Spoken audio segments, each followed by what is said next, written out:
नमस्कार। आदरणीय प्रधानमंत्री श्री नरेंद्र मोदी जी के कुशल नेतृत्व में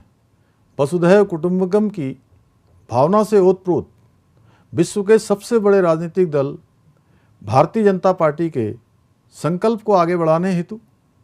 मीनाक्षी वेडिंग पॉइंट देहरादून में आयोजित इस भव्य एवं शानदार आत्मनिर्भर भारत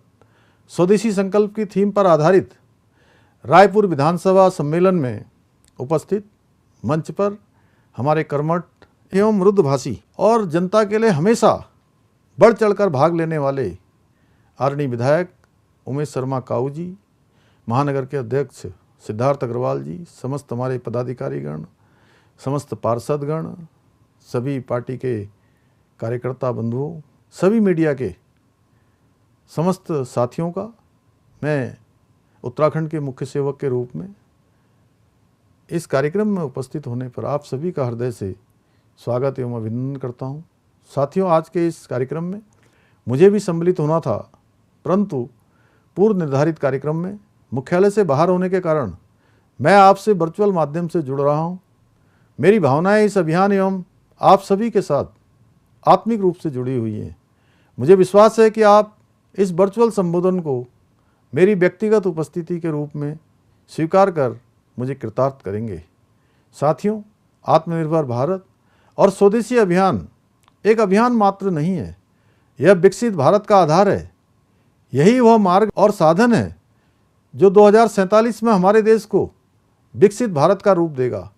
और भारत को विश्वगुरु के रूप में स्थापित करने में सहायक सिद्ध होगा। एक समय था जब भारत को अपने आंतरिक मामलों में भी दूसरे देशों से सलाह लेनी पड़ती थी और जब देश की सीमाओं की रक्षा या आतंकवादी घटनाओं का जवाब देने की बात आती थी तो उसके लिए विश्व की कुछ चुनिंदा ताकतों से अनुमति प्राप्त करनी पड़ती थी। देश आज भी वही है,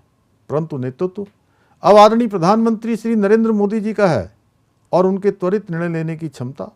साहसिक दृष्टिकोण